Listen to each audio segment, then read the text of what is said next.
हमारी आने वाली वीडियो से बाखबर रहने के लिए हमारे चैनल को सब्सक्राइब करने के बाद बेल आइकन पर क्लिक करना मत भूलिएगा। बिस्मिल्लाहिर्रहमानिर्रहीम। Dear students, welcome to IT series tutor channel. अपने इस वीडियो में हम बात करेंगे लैंग्वेज प्रोसेसर्स और ट्रांसलेटर्स की कि लैंग्वेज प्रोसेसर्स और ट्रांसलेटर्स क्या होते हैं। तो आइए अपने लेक्चर का बाकायदा आगाज करते हैं। तो सबसे पहले हमें यह समझ लेना चाहिए कि लैंग्वेज प्रोसेसर्स या ट्रांसलेटर से मुराद क्या है। आप जानते हैं कि कंप्यूटर एक ऐसी मशीन है जो कि बाइनरी कोड के अलावा किसी दूसरी जुबान को, किसी दूसरी लैंग्वेज को बिल्कुल नहीं समझती। अब हमारे पास, हम पढ़ चुके हैं प्रीवियसली कि हाई लेवल लैंग्वेजेस भी हैं और लो लेवल लैंग्वेजेस भी हैं। तो आप अगर हाई लेवल लैंग्वेज में प्रोग्रामिंग करते हैं या इवन लो लेवल में भी आके असेंबली लैंग्वेज में प्रोग्रामिंग करते हैं, तो जो आपकी प्रोग्रामिंग इंस्ट्रक्शंस हैं वो कंप्यूटर बिल्कुल नहीं समझ सकता। तो हमें कोई ऐसा टूल, कोई ऐसा सॉफ्टवेयर, कोई ऐसा सिस्टम चाहिए होता है जिसकी मदद से हम अपनी हाई लेवल लैंग्वेज इंस्ट्रक्शंस को या फिर असेंबली लैंग्वेज इंस्ट्रक्शंस को, अगर प्रोग्राम असेंबली लैंग्वेज में लिखा गया है तो हमारे पास असेंबली लैंग्वेज इंस्ट्रक्शंस हैं, वो भी कंप्यूटर के लिए बराह रास्त काबिल फहम नहीं है और ना ही हाई लेवल लैंग्वेज इंस्ट्रक्शंस काबिल फहम है। तो हमें कोई टूल चाहिए जिसकी मदद से हम इन इंस्ट्रक्शंस को कन्वर्ट कर सकें बाइनरी कोड में, मशीन लैंग्वेज में, जो कि कंप्यूटर के लिए काबिल फहम हो जाएगा। तो डेफिनेशन अगर हम बात करें इसकी, तो हम कह सकते हैं लैंग्वेज प्रोसेसर और translator is a type of system software. तो ये एक सिस्टम सॉफ्टवेयर है that converts high level language और assembly language instructions into machine language, जो हाई लेवल लैंग्वेज और असेंबली लैंग्वेज की हिदायत को बाइनरी कोड यानी मशीन लैंग्वेज में कन्वर्ट करता है।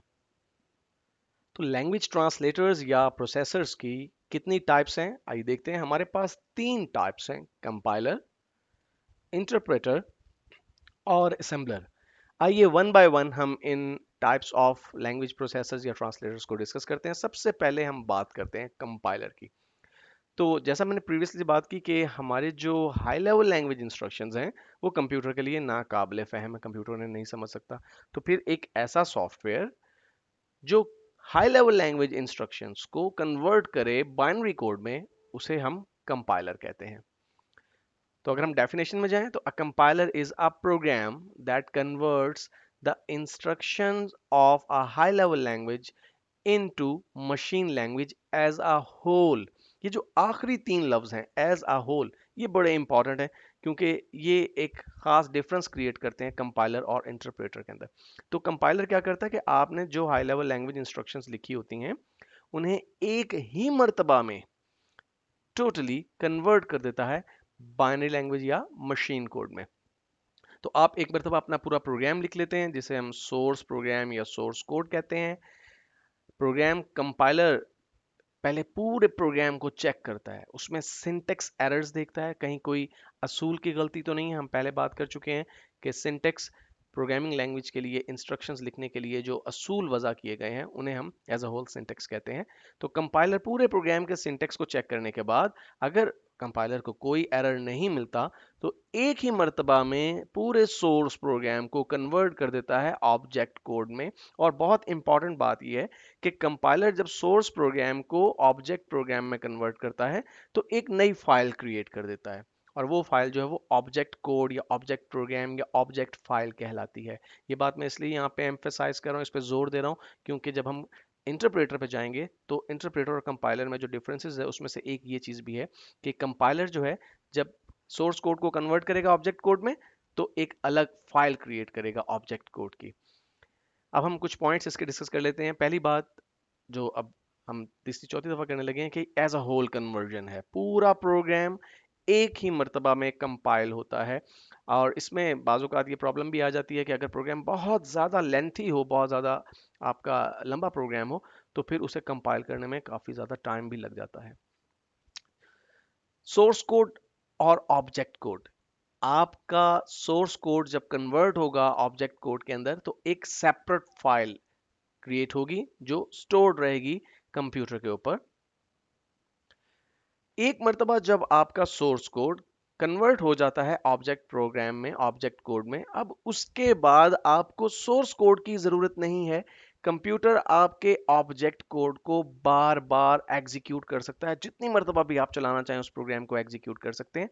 सोर्स कोड अब बेशक आप डिलीट कर दें, क्योंकि एक मर्तबा जब कन्वर्जन हो गई ऑब्जेक्ट कोड के अंदर, तो अब कंप्यूटर के लिए तो वैसे भी सोर्स कोड नाकाबिले फहम है, उसने तो ऑब्जेक्ट कोड को ही देखना है, इसलिए सोर्स कोड हमारे पास रखना ज़रूरी नहीं है। लेकिन बाद में अगर आप कुछ तब्दीली करना चाहते हैं अपने सोर्स प्रोग्राम में, तो फिर आपको नए सिरे से पूरा प्रोग्राम लिखना पड़ेगा। इसलिए अमूमन जब हम प्रोग्राम बनाते हैं तो सोर्स कोड को भी महफूज रखते हैं, और ऑब्जेक्ट कोड बन जाने के बाद भी उसकी फाइल हम अपने पास रखते हैं।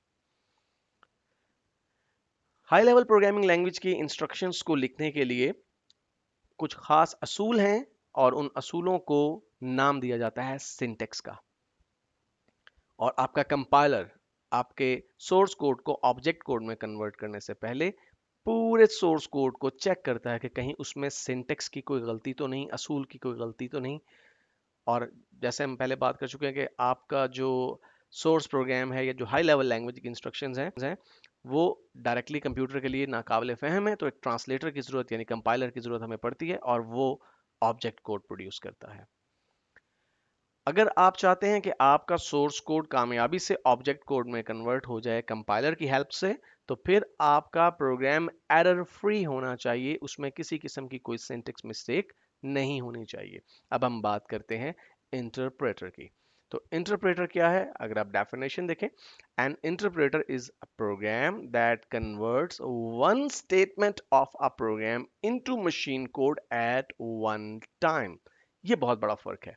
कंपाइलर आपके पूरे सोर्स कोड को एक ही मर्तबा ऑब्जेक्ट कोड में, बाइनरी कोड में कन्वर्ट कर देता है, जबकि इंटरप्रेटर एक एक स्टेटमेंट को कन्वर्ट करता है मशीन कोड के अंदर। वन बाय वन इसकी कन्वर्जन होती है। एक ये बहुत ही मेजर डिफरेंस है आपके कंपाइलर और इंटरप्रेटर के अंदर।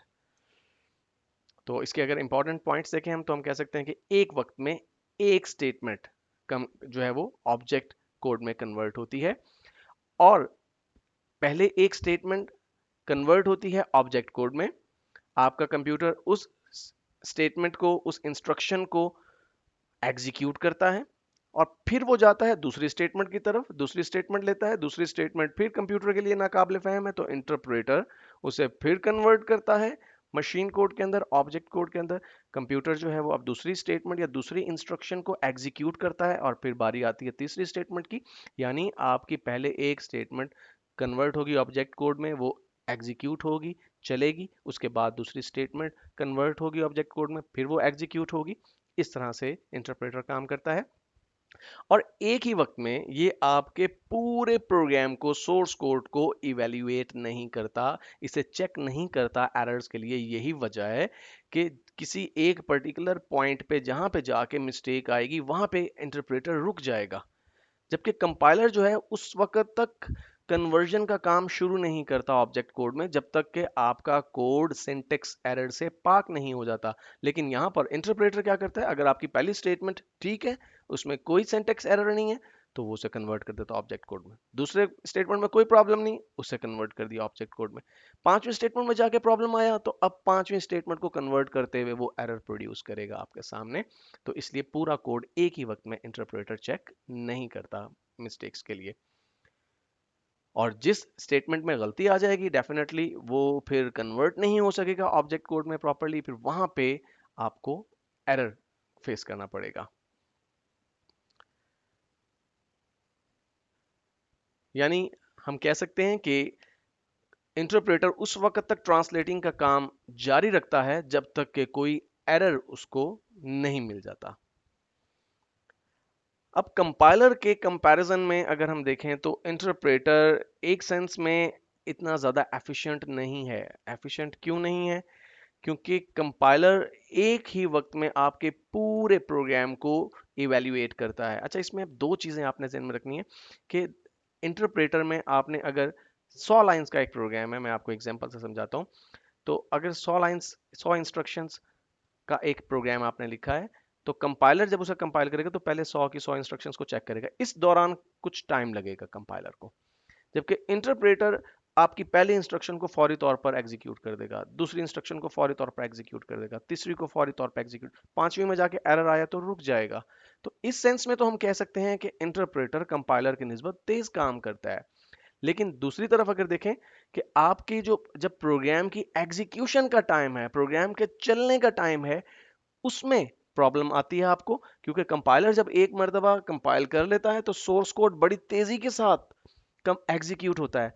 लेकिन इंटरप्रेटर को सोर्स कोड की फाइल अपने पास रखनी पड़ती है, क्योंकि जब भी कंप्यूटर को जरूरत पड़ती है तो कंप्यूटर ऑब्जेक्ट कोड की तरफ नहीं दिखता, क्योंकि इंटरप्रेटर ऑब्जेक्ट कोड की अलग फाइल प्रोड्यूस ही नहीं करता। यानी आपका सोर्स कोड मेंटेन रखना पड़ता है आपको, और जब भी आप उस प्रोग्राम को एग्जीक्यूट करते हैं, चलाते हैं, तो इंटरप्रेटर हर मर्तबा सोर्स कोड में से जाके स्टेटमेंट्स को जो है वो कन्वर्ट करता है ऑब्जेक्ट कोड के अंदर, और फिर उसके बाद एग्जीक्यूट करता है। तो इस सेंस में मैंने यहाँ पे ये पॉइंट मेंशन किया है कि एग्जीक्यूशन के पॉइंट ऑफ व्यू से इंटरप्रेटर इतना ज़्यादा एफिशिएंट नहीं है एज कंपेयर टू कंपाइलर। और जैसा मैंने अभी आपको बता ही दिया कि आपका ऑब्जेक्ट फाइल जो है ऑब्जेक्ट कोड की, ऑब्जेक्ट प्रोग्राम की अलग से सेव नहीं होती, और आपको हर मर्तबा सोर्स कोड पे डिपेंड करना पड़ता है जब भी आप प्रोग्राम को एग्जीक्यूट करते हैं।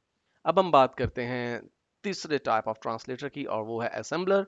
हम पहले भी बात कर चुके हैं कि एक लो लेवल प्रोग्रामिंग लैंग्वेज जो कि मशीन कोड से एक स्टेप ऊपर है, जिसे हम असेंबली प्रोग्रामिंग लैंग्वेज कहते हैं। लेकिन असेंबली प्रोग्रामिंग लैंग्वेज भी कंप्यूटर के लिए बराह रास्त काबिल फ़हम नहीं है, अगरचे असेंबली प्रोग्रामिंग लैंग्वेज भी लो लेवल है, लेकिन कंप्यूटर उसे भी नहीं समझ सकता। तो इसकी डेफिनेशन की अगर हम बात करें तो an assembler is a translating program that translates the instructions of assembly language into machine language। तो उम्मीद करता हूँ कि आपको ये बात क्लियर हो गई होगी कि कंप्यूटर के लिए मशीन लैंग्वेज के अलावा कोई दूसरी लैंग्वेज काबिल फहम नहीं है, चाहे असेंबली लैंग्वेज ही क्यों ना हो। तो असेंबली लैंग्वेज में भी जब आप प्रोग्राम लिखते हैं, उसे भी आपको अल्टीमेटली कन्वर्ट करना पड़ता है मशीन कोड में। तो उसे मशीन कोड में कन्वर्ट करने के लिए जो सॉफ्टवेयर या जो प्रोग्राम यूज होता है, उसे हम असेंबलर कहते हैं।